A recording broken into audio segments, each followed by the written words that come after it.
Llama sin costo a la Senagua al 1-800-02-2222. Desconéctate para conectarte. Un aporte al buen vivir. Waze. Presentan su programa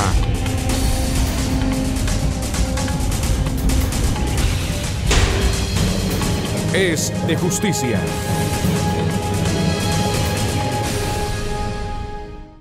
Muy buenos días y bienvenidos como todos los domingos a esta su casa Es de Justicia. Una gran polémica ha surgido por el texto borrador del nuevo Código Orgánico Integral Penal que sancionará con prisión de 3 a 5 años al ejercicio de la mala práctica profesional que termine con la muerte de una persona.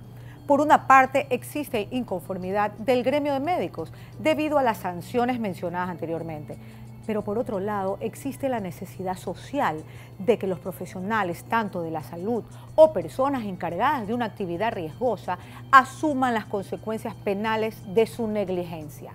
Con el objetivo de presentar a la ciudadanía un análisis serio y responsable sobre este tema tan delicado, el presidente del Colegio de Abogados del Guayas, abogado Jenny Salazar, ha invitado al doctor Emiliano Donoso Vinuesa, especialista penal quiteño, con quien estaremos dialogando en breves instantes. Ya regresamos. Al regresar en Es de Justicia. No se trata de aplicar de manera una tabla a rajatabla, paciente muerto, médico preso.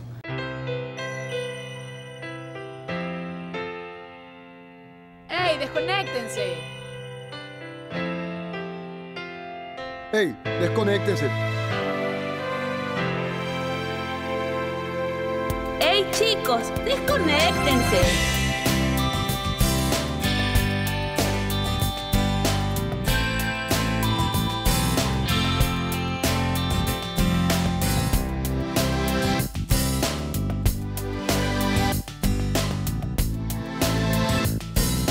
Desconéctate para conectarte. Un aporte al buen vivir. Waze. ¿Ha sido víctima de maltrato familiar? ¿Ha recibido cobros inesperados en su tarjeta de crédito? ¿Tiene problema con su arrendador? Ahora, usted puede conocer las garantías que le otorga la Constitución, asesorarse de los asuntos legales con los mejores especialistas en un programa creado para hacer valer sus derechos. Es de Justicia. Domingo 10:30 de la mañana por TC.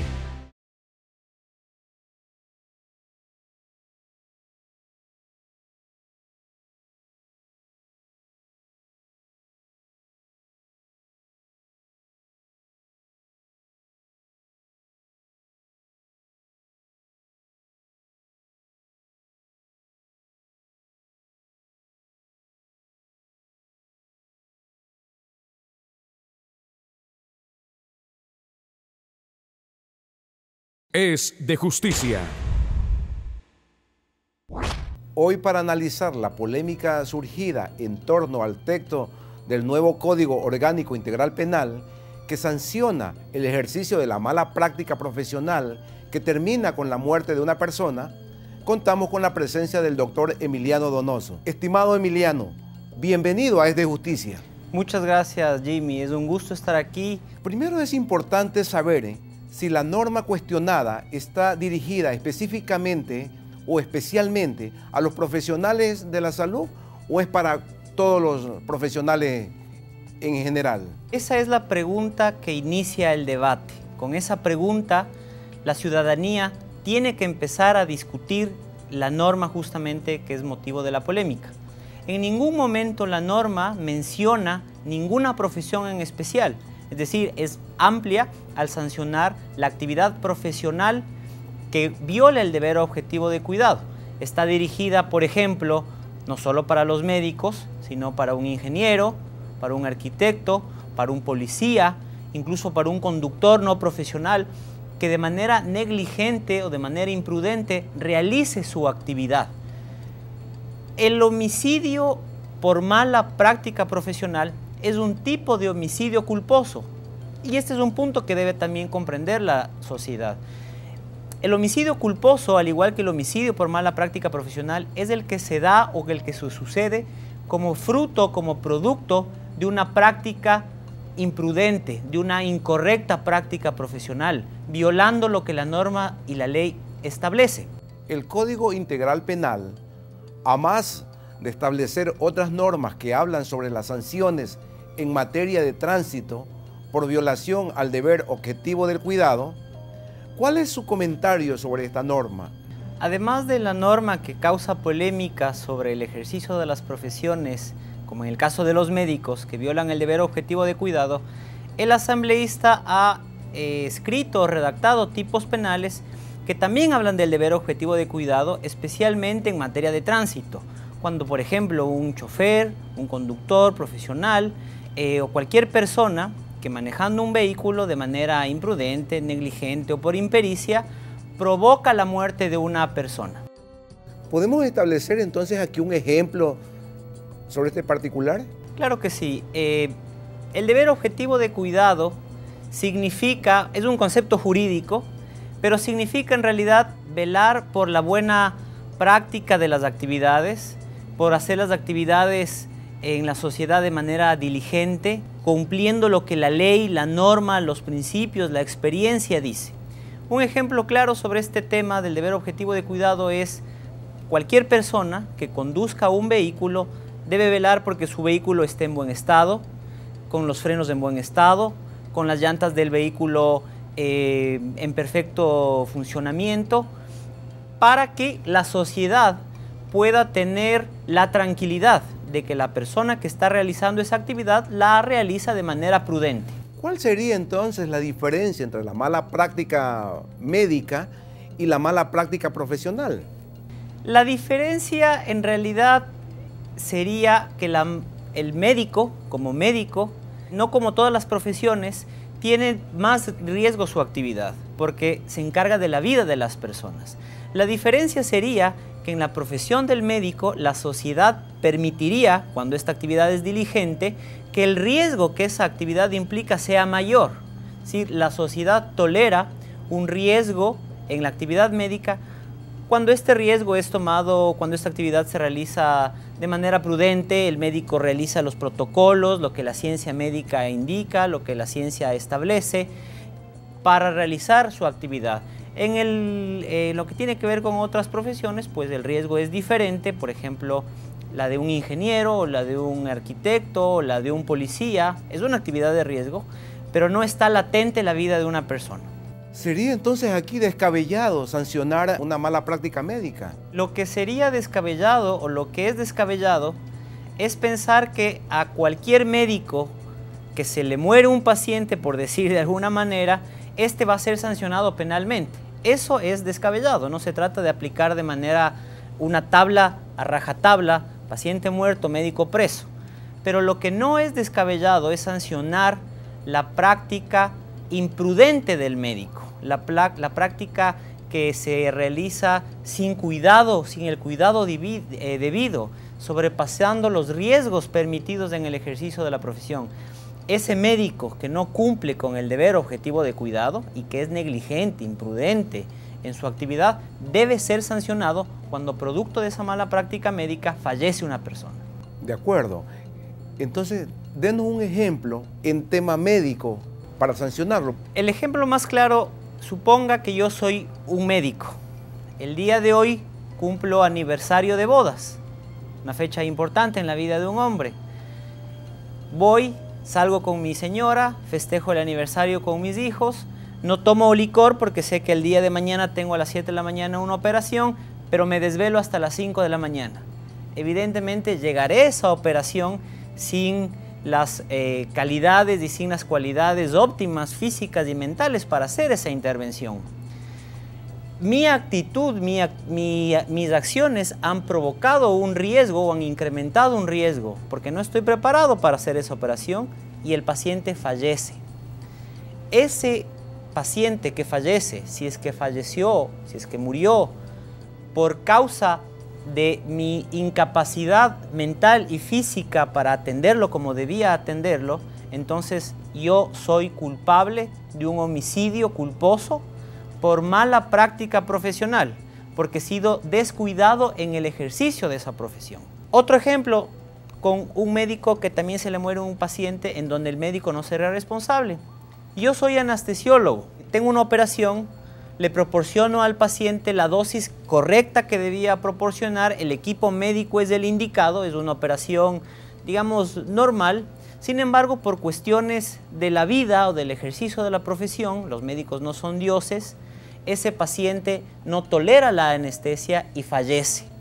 En ese caso, ni la persona que proporcionó la anestesia ni el grupo médico es responsable por esa muerte, porque han cumplido con lo que la ciencia médica les ordena en ese caso hacer.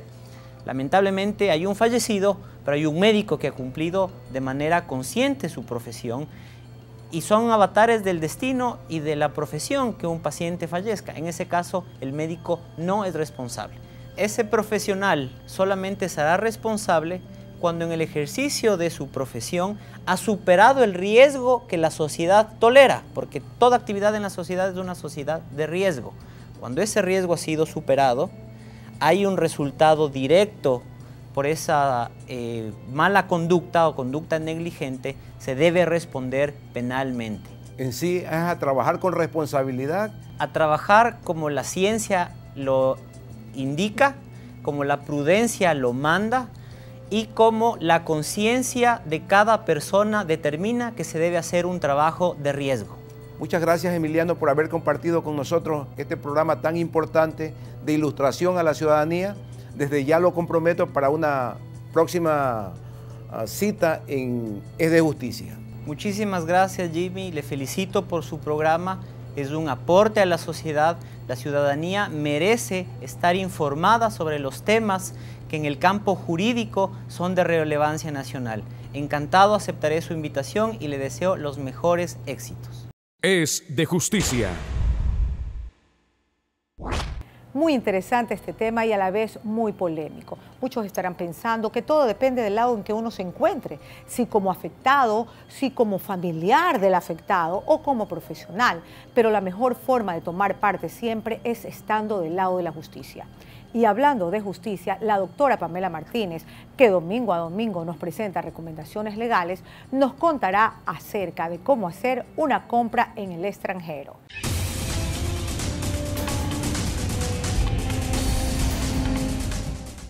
Queridos amigos de la teleaudiencia, en el Ecuador se han incrementado en los últimos años las compras de bienes fuera del país vía internet.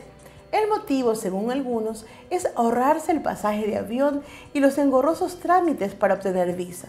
En cambio, otros señalan como ventaja el poder conseguir sus necesidades o caprichos desde la comodidad de su casa a cualquier hora del día y el de recibir sus compras, a veces sin costo de envío, a un domicilio en el país de la compra o incluso a su oficina o vivienda en el país de origen. Sin dejar de lado que también nuestros migrantes, para las festividades navideñas y en ocasiones especiales, quieren enviar diversidad de artículos a sus familiares en el Ecuador. Para este tipo de compras, las de uso personal o envío de paquetes al Ecuador, existe un beneficio creado por el gobierno central en marzo de 2009 llamado Servicio Postal 4x4. Bajo este servicio están exonerados de impuestos a los envíos internacionales hacia el Ecuador de hasta 4 kilos, es decir, 8.8 libras, con un valor de hasta $400. Esta exoneración de aranceles no incluye artículos que pagan el impuesto a los consumos especiales ICE, como consolas de videojuegos y perfumes. A pesar de que comprar bienes en el exterior es una ventaja, ya sea por su precio, calidad o comodidad, no podemos dejar de mencionar las desventajas. Primero, problemas de envío. Cuando vamos a un almacén en el Ecuador, podemos salir con nuestra compra bajo el brazo o, en el peor de los casos, esperar un par de días para que llegue a nuestro domicilio. Cuando compramos por internet, la espera mínima es de una semana e incluso meses para que nuestro artículo llegue a casa. Segundo, desconfianza.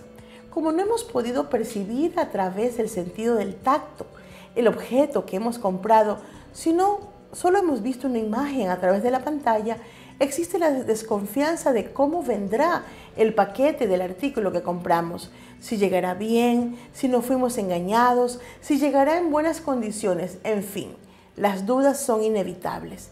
Tercero, pago con tarjeta de crédito.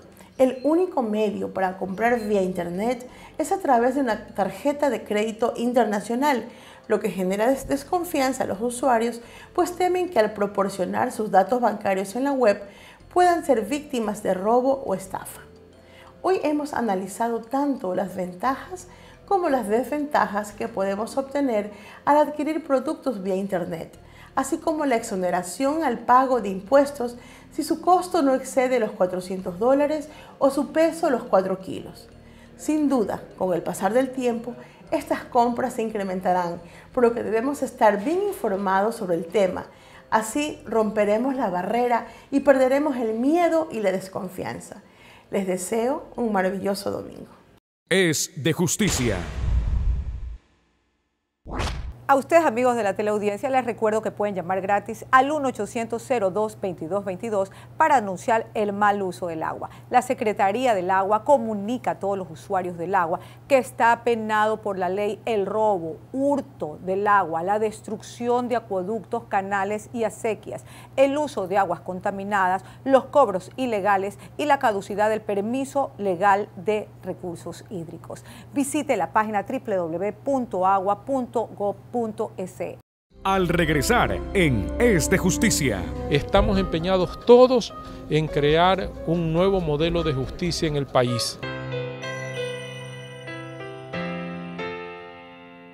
¡Ey, desconéctense! ¡Hey, desconéctense! ¡Ey, chicos, desconéctense!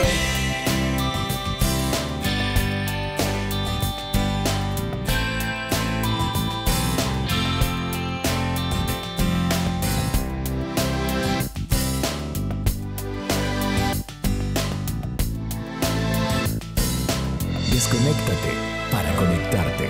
Un aporte al buen vivir. UES.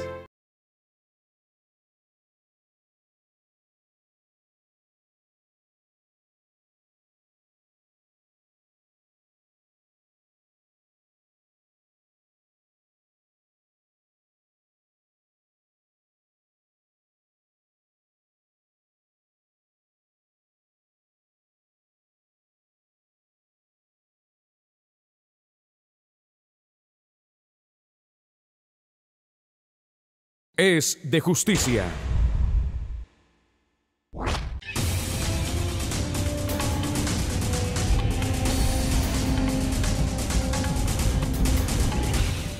En el Bankers Club de Guayaquil se realizó el primer aniversario de la primera Corte Constitucional del Ecuador, donde se llevó a cabo la rendición de cuentas de su primer año de gestión.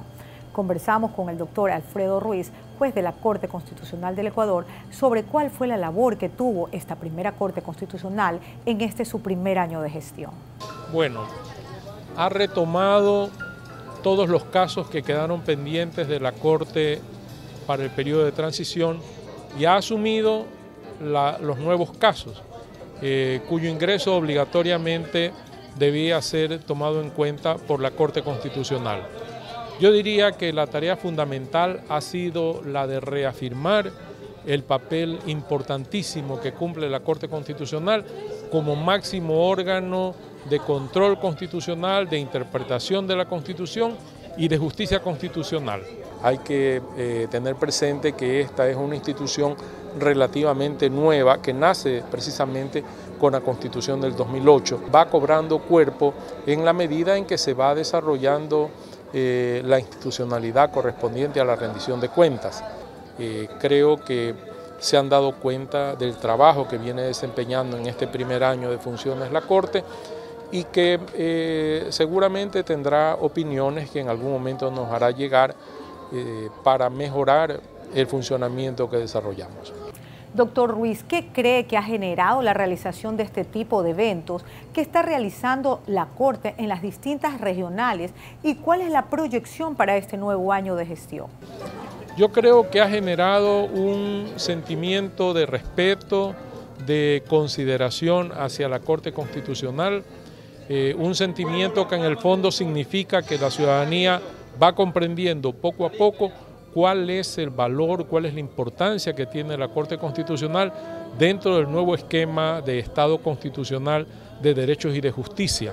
La Corte Constitucional ha querido no solamente centralizar su rendición de cuentas en Quito, sino hacerlo en la gran mayoría de ciudades del país, especialmente en aquellas donde tiene oficinas regionales, y demostrar de esa forma su voluntad permanente de desconcentrar el servicio de justicia que presta. El reto que tenemos es el de incrementar la cantidad y la calidad de nuestras decisiones. Cada vez más la ciudadanía recurre a la justicia constitucional y recurre también a la Corte como corresponde. Y eso está bien, eso es lo que se busca.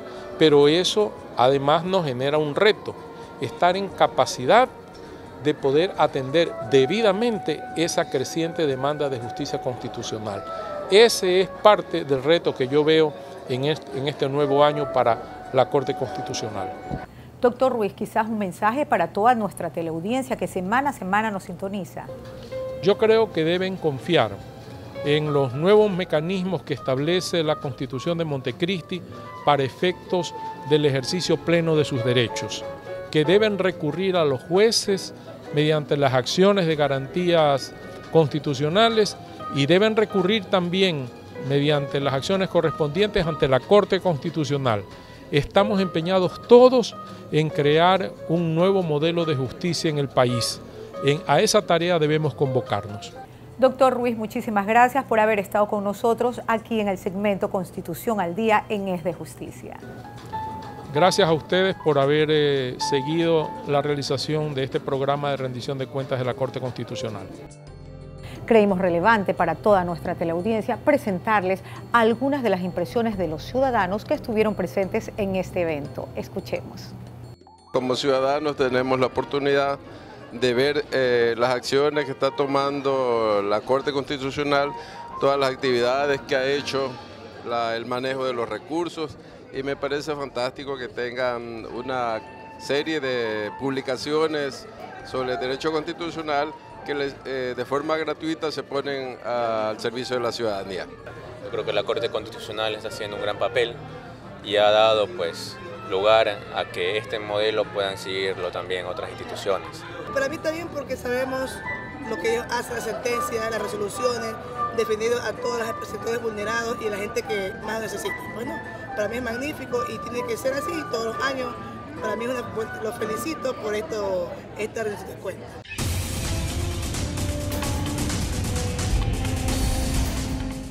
Es de justicia.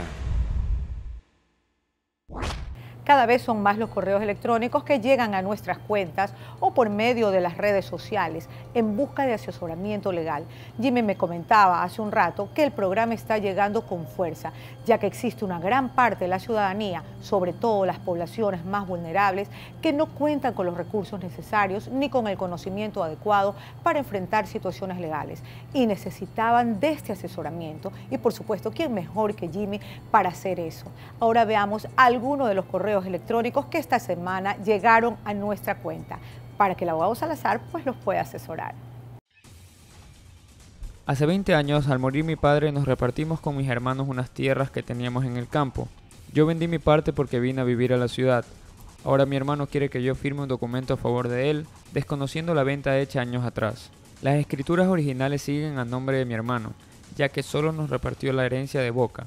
¿Cómo regularizo esta situación, ya que no quiero perjudicar a quien le vendí mis tierras? Estimado Ramón, quiero felicitarlo por su hombría de bien al pretender mantener su palabra ante la negociación de su cuota hereditaria a favor de su comprador. Si usted firma la escritura que su hermano le solicita y esa parte de la tierra no se valida a favor de quien usted hizo la negociación, en efecto, lo va a perjudicar. Dependiendo del tiempo que su comprador esté en posesión de la tierra negociada, existen acciones que podría interponer. Abogado Salazar, hace unos días una amiga me hablaba que se había conseguido un abogado que hacía divorcios express. ¿Qué son exactamente? Porque nunca había escuchado que existieran. Estimada Mercedes, la ley no contempla divorcio express. Quizás usted se refiere a la facultad que tienen los notarios de disolver el vínculo conyugal de una pareja que se quiere divorciar y que no tiene hijos ni bienes en común que repartir. Eso disminuye considerablemente los tiempos, ya que no hay que esperar tiempo para celebrar la audiencia de conciliación. Abogado Salazar, mi tía perdió hace unos días a su esposo y está afligida porque el hoy fallecido tenía una tarjeta de crédito y hay cuentas que pagar. ¿Qué puede hacer en esta situación? Gerardo, por favor sírvase extender mis sentimientos de solidaridad a su tía y demás familiares por la pérdida del familiar. Dígale a su tía que no se aflija por este tema. La mayoría de las instituciones bancarias tienen contratado un seguro llamado de desgravamen que tiene por objeto precisamente en el caso del fallecimiento del titular de la tarjeta de crédito cubrir el monto de lo adeudado. Esto significa que el cónyuge sobreviviente y sus herederos no pagarán la deuda generada por esa tarjeta de crédito de su familiar. Es de justicia. Lamentablemente el programa llegó a su fin. Esperamos que el tema que se trató en el programa de hoy haya ayudado a aclarar un poco más sobre este asunto tan polémico y tan sonado en los últimos días. Ahora yo me despido no sin antes dejarlos en compañía del abogado Jimmy Salazar y el comentario de la semana. Que sigan teniendo un excelente domingo. Apreciados televidentes, el día de hoy hemos analizado la mala práctica profesional, dejando por sentado que cualquier actividad que se ejerza viene unida a un riesgo, ya sea por nuestro propio accionar o como producto de un hecho ajeno a nuestra voluntad.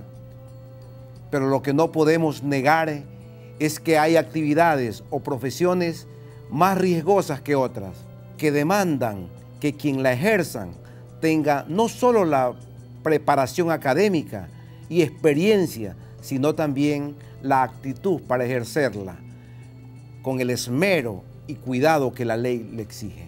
Por ejemplo, la sociedad anhela y está segura que ante un incendio, las personas que van a su auxilio, los bomberos, acudan con el conocimiento, la experiencia y los instrumentos de trabajo adecuados que les permitan rescatarlos de las llamas y mitigar oportunamente el incendio. Por eso veo con buenos ojos que se tipifique la mala práctica de cualquier profesión, como dice la norma, dirigida a aquellos que, alejándose de su juramento, no cumplen los protocolos necesarios para la excelencia en su trabajo. Vamos a estar pendientes de las reuniones entre las partes en discusión y del veto que el Ejecutivo va a presentar.